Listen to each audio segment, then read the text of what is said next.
Quote, "Emotions like grief, fear, and despair are as much a part of the human condition as love, awe, and joy.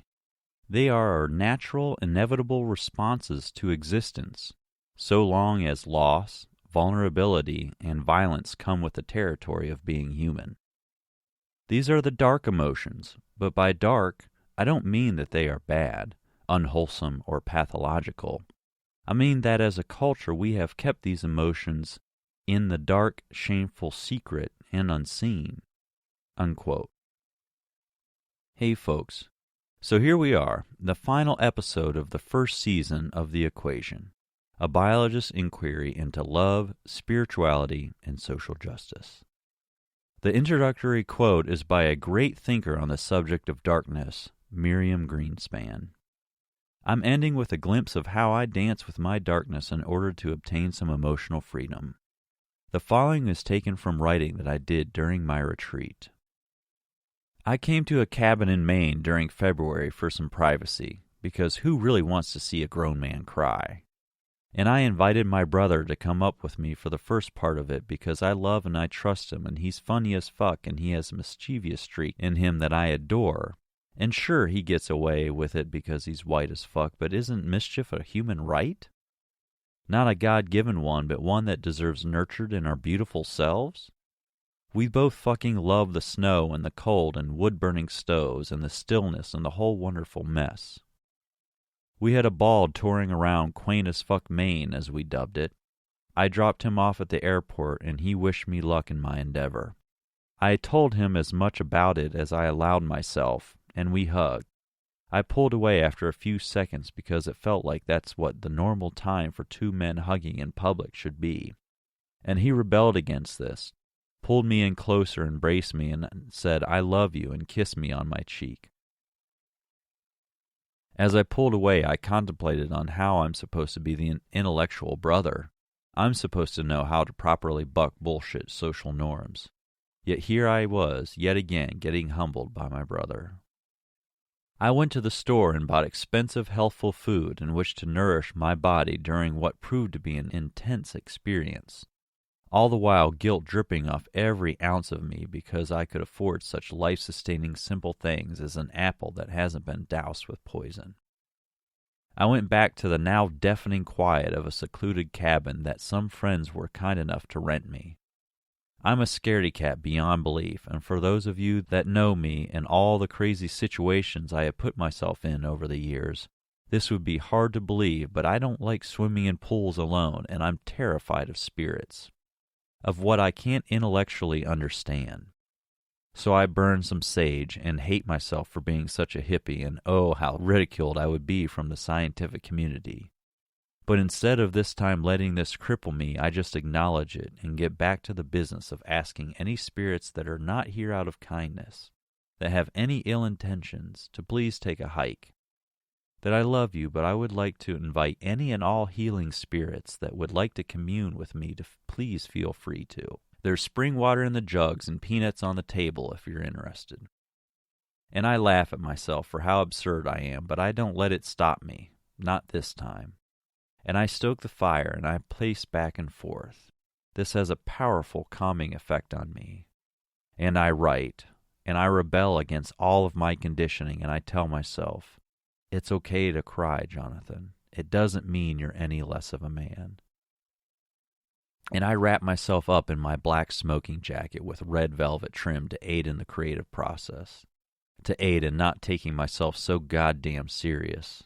And it's so fucking comforting because it was given to me by my best pal Lex when he was still alive, the grandfather that I never had. And I wrap on top of that my polar bear bathrobe because the cabin is freezing, and I laugh and think back to the conversation with my therapist who told me I needed to grow up, and knowing that she is right. A certain part of me definitely needs to grow, but not the part of me that loves this silly bathrobe. And I pace and I write, and by some miracle I'm able to cry a tiny sob here and there. My conditioning revolting, my toes curl up, my asshole tightens, and my shoulder blades contract, but I tell myself to breathe, and I breathe deep into my belly, and I repeat to myself that it's okay. That this is how you gain your true power. You and your selfishness, privilege, forgetfulness, weirdness, quirkiness, whiteness, sensitiveness, do-gooding, emotional, giant ego, swinging dick power, it's all okay. I go out each day and commune in nature and just be in it. I walk around the ice and explore downriver and try not to listen, but just listen. I write more and send some off to my best bud since 7th grade because I trust him and he's brilliant and a badass editor and he knows my writing is raw as fuck and that I don't understand nor will I ever understand the rules of English grammar. And he doesn't judge me for this and offers compassionate criticism. I rebel against shooting myself and eat when I'm hungry, drink when I'm thirsty, and sleep when I'm tired. I don't shower much, not because I'm a dirty hippie, but because it takes a whole lot of courage to strip down to my naked-ass beautiful body and hop in the shower when I'm keeping it a balmy 60 degrees in here. I talk with my girlfriend each night. I wasn't sure if I would talk with my girlfriend since I needed space, in my head, in nature. But she has proven so ridiculously understanding and supportive that I let her in and we text lovingly about being horny as shit for one another, and she tells me she loves me and how proud of me she is. And I can't think of a more lucky human being on the planet than I. As I allow myself to heal, one breath, one keystroke, one emotional release at a time, I can literally feel tension from around my stomach to loosen up. I have had digestive issues since college. A miracle? No. Well, yeah, but no more than a miracle of watching the snow fall outside. I notice that my jaw loosens up a bit, and I'm thankful to have the education that I do to know that I'm softening. I'm softening to the violence that is the day-to-day existence on this beautiful fucking earth. And that this is powerful because fire must be fought with fierce, soft, drinkable water. I get up at sunrise and do my thing, and I realize that somehow it has become sunrise of the following morning, and I start to panic a touch about how it's not normal that I did this. Then I rebel and know that it's fine. It's a perfectly human reaction to be inspired and lost and energized by one's labor, by one's creation, and that this is something to celebrate. This is my routine, and as I write this very section, I break down. I sob, and I make a sound that I've never heard me make before, and I lay my head down on the table and wail. Yes, this powerful white male wailed, and as I sob, I think about things I want to tell you about, and I start to feel the ever-familiar feeling of anxiety, of fear that if I keep sobbing like a baby, I'll forget what I desperately need to say. I shake violently and I rebel. I say to myself that this is the old you that's full of anxiety. It will be there when you're ready. The words will be there. And I have an epiphany. That the fire that I have been nurturing all this time in the cabin is the fire within me. My true power, my light. And I've almost let it go out a couple of times. I'm terribly forgetful. But I manage to nurture it back to life. Sometimes by having to blow so hard, and often I become lightheaded. But goddammit, it ain't going out on my watch. Not this time. And during this entire process, and especially during the sobbing, I constantly have to rebel against the conditioning and tell myself it's okay. It's perfectly No, it's not normal. That's the fucking beauty of it, because life doesn't thrive on normal. It thrives on wild-ass diversity, and you have chosen to participate in this, in the joys and sorrows of it all, the heartbreak and loss and frustration of living in a culture where I feel trapped.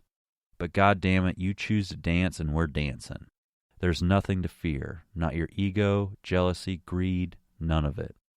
My shoulders relax off my neck for the first time in years. Make sure to have lots of tissues. There's going to be a lot of snot involved. Well, I'm back. Silly me thought the communing with the darkness was over. At this point, I am also sleeping downstairs next to the wood stove. I can't bear to leave it. After a euphoric feeling of release after my first communion, I felt lighter and confident. I had made it past the gates of hell. I was buzzing. I texted my loved ones that, quote, I did it, end quote. I was happy, and I am. Much more so when this whole crazy endeavor started. And I'm confident, I believe that change has occurred in me that I will never experience the kind of darkness I was so familiar with in the past. And for this I am terribly grateful. But I feel anxiety creeping back in, and at first I get frustrated because I thought I was done with this shit. Thoughts can be misleading and delusional, and I breathe. And I tell myself that, Jonathan, it's okay. It just means that there is more darkness to be released in you, and that the anxiety is your socialized resistance to it. To not work with pain and release it because you're supposed to be a good person, remember? And good people are happy people and don't experience pain. So I breathe, and I talk to my girlfriend, and she's so goddamn delightful. I'm tired, and I lay down. I have no idea what linear time it is. I just know I'm tired and in need of rest. I tell myself, Jonathan, you have more darkness to release in you, and this is a beautiful thing. And the best thing you can do for it is to breathe. Deep belly breaths. So I doze off and then wake later to find the cabin cold as hell, and I panic just for a second that I have let my fire burn out. I grab some firewood and fill the stove back up and manage to get the flame going again, and as I kneel in front of the fire, my fire, it happens. I lose it. My head falls to the floor, and I cry, and I make more crazy-ass noises I had no idea I was able to produce, and I convulse in front of my fire, and to be honest, I have no idea how long it lasted. But I feel a little more at peace again, and I'm not going to be as presumptuous about it being the last one. And as I type, I can tell that it is very likely not the last one. So I breathe and write and pace and drink water. I haven't eaten in a couple of days. It just seems like the thing to do. Well, I'm back. I think I've had a couple more emotional releases since I last wrote. I was scraping off the ice of my car and collapsed on the hood and bawled for what I think was a few minutes. Then today I was, quote, out in public, unquote, and I don't think I was quite ready, so I came home and sat on the shitter and I almost threw up. I made noises, really funky ones. If I had to make an analogy, it would be that it sounded like a goose with an oddly baritone call was having the climax of its life. I'll keep you posted on the progress. This is real progress. Since then, I have given myself little mini retreats to dance with the darkness and work through the pain. None have been as intense as that first initial experience. At the end of the day, emotional freedom, living in love, takes courage. The courage to work through the pain and the fears to allow ourselves to love and not give in to fear and hate. May we all be able to support one another in this endeavor. I want to thank you for going on this journey with me. My hope is that this is the beginning of a conversation of this topic. So please check out theequation.info and contact me with questions, comments, or anyone you might like me to interview. And again, please donate if you can so I can keep this project rolling. It has been a tremendous honor and privilege to get to create this podcast with the help of my friends and family. And of course, many thanks to Appleshop and WMMT for letting me record in their studio. Go check them out at appalshop.org and wmmt.org. Oh, and the snazzy music you're listening to? That's brought to you by my ever so talented 7-year-old stepdaughter and yours truly. Thanks again for listening. Take care.